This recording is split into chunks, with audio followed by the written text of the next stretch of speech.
Well, the redoubtable Peta Credlin joins me from Melbourne. Peter, good evening.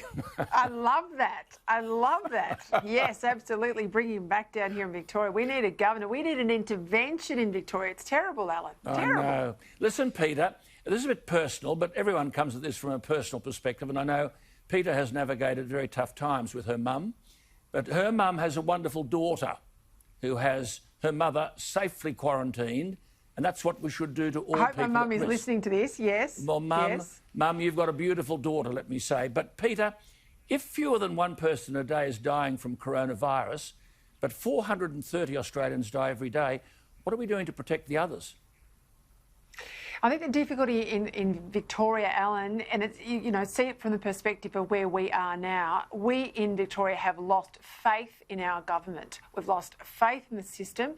I honestly think, I spoke to a lot of epidemiologists in the last couple of days and some people in the contact tracing team. They think this has got away from them.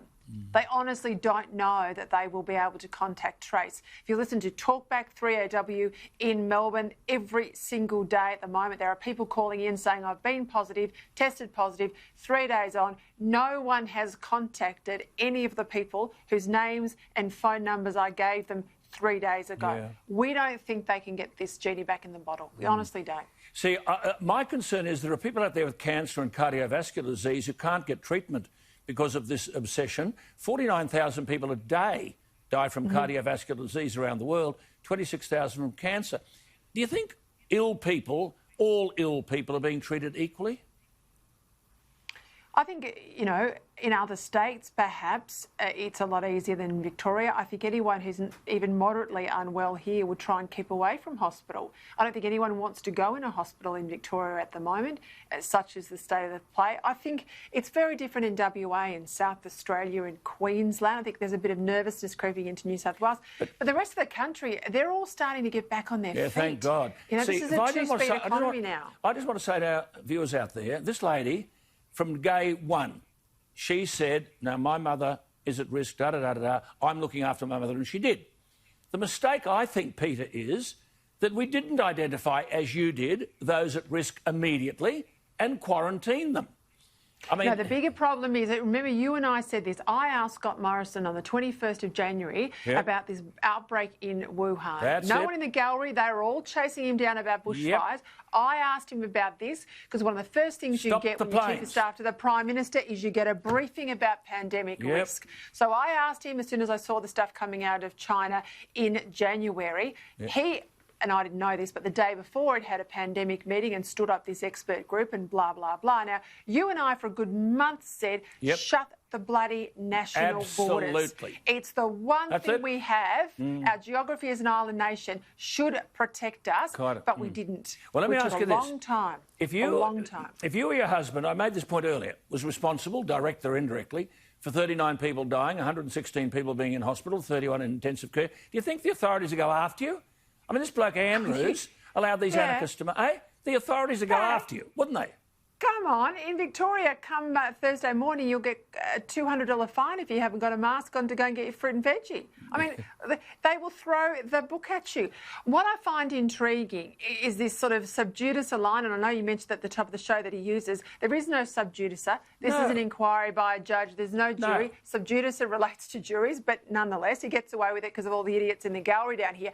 But what's very interesting, this idea that a leader of a government in this country would have a calamity like this go wrong on their watch, and he doesn't know what's gone wrong, that he's shunting it off to get an answer back sometime in September. You know and I know that a leader would have asked the bureaucrats, he would have asked his office, he would have a brief on his desk. And if he didn't, if he wasn't asking those questions, he should have resigned immediately. But he knows what went wrong. He knows what went wrong. He doesn't want to tell us. Andrews had a brief on his desk and it said, Minister, Premier, don't have these private security guards. We need experts, we need police, we need people who know. He ignored the brief. He ignored the offer of defence officials and then says, I can't comment on the quarantining because there's an inquiry. He is free to comment. It is not a trial. No one is going to be influenced in that inquiry by what he might say.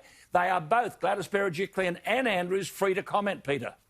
And so we know that and the to public apologise. service were leaking last week to say the day before they put the go button on these private security officials in hotels, that they were briefing against each other, saying do not do this, and if you do it, we want still 24-hour police on board in these hotels. Okay. That didn't happen. Absolutely. That didn't happen. And sorry, just one more. This is not a fair income inquiry either. Let's not forget. No power to compel documents. No power to compel witnesses. No. Just before you go, back to this Whitlam thing, which everyone's been talking about, and they've gone nuts about it, and the conspiracies with the Queen and everything have been neutralised by the correspondence. But just as and I know you're trained as a lawyer, in the statement that Kerr made announcing the dismissal on November 11, he enclosed a letter from the former Chief Justice of the High Court, Sir Garfield Barwick. That's fine. He's entitled to consult with Barwick because Barwick hated Whitlam and he hated Lionel Murphy having gone to the High Court. But Sir Anthony Mason was on the High Court and they were corresponding weeks before the dismissal about the prospect of a dismissal. Does that politicise the High Court? I think it's dangerous territory.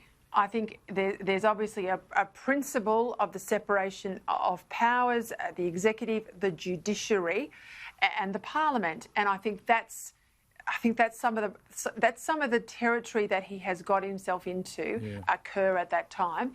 That's caused, I think, quite a stain on his reputation that persists even till today. Good to talk to you.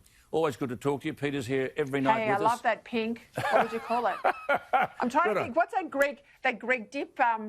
Taramasalada pink. There you are. I'll let you call it what you will. See you soon, eh? Keep well. Bye-bye. Look after your mum. And, Mum, you've got a lovely daughter, and I hope you're feeling a lot better, Mum. And we'll catch up when all is clear and I can cross that border.